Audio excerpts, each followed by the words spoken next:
Friends, welcome to Nithu சமையல். இன்னைக்கு பார்க்க போகிற ரெசிபி மீல் மேக்கர் 65 எப்படி செய்கிறதுன்னு பார்க்கலாம்.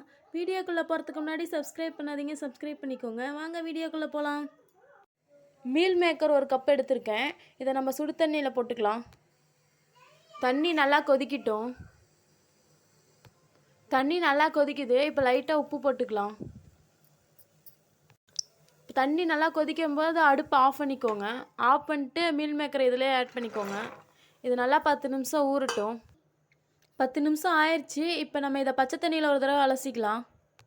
பச்சை தண்ணியில் ஒரு தடவை அலசியாச்சு.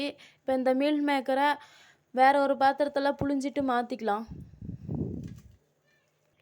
மீல் மேக்கர் நல்லா புழிஞ்சாச்சு. இப்போ மசாலா போட்டுக்கலாம். மஞ்சள் தூள் 1/4 ஸ்பூன் போட்டுக்கலாம். காஷ்மீரி மிளகாய்த்தூள் 2 ஸ்பூன் போட்டுக்கோங்க. காஷ்மீர் மிளகாய்த்தூள் இல்லைன்னா சாதா மிளகாய்த்தூள் 2 ஸ்பூன் போட்டுக்கோங்க. கறி மசாலா 1/2 ஸ்பூன் போட்டுக்கோங்க. இஞ்சி பூண்டு விழுது 1 ஸ்பூன் போட்டுக்கலாம். ஜீரகத்தூள் 1 ஸ்பூன் போட்டுக்கோங்க. அரிசி மாவு 3 ஸ்பூன் போட்டுக்கலாம். கடல மாவு 4 ஸ்பூன் போட்டுக்கலாம். உப்பு தேவையான அளவு போட்டுக்கோங்க. இது நல்லா ஒரு தடவை நம்ம மிக்ஸ் பண்ணிக்கலாம்.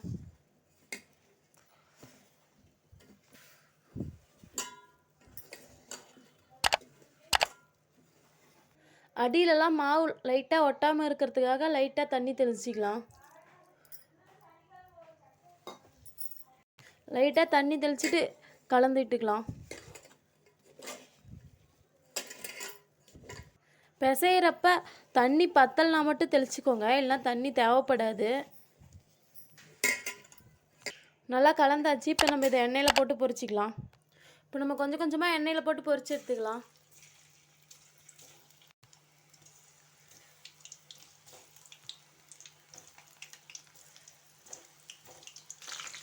ரெண்டு பக்கமும் நல்லா கிளறி விட்டுக்கோங்க, எல்லா பக்கமும் வேகிற மாதிரி.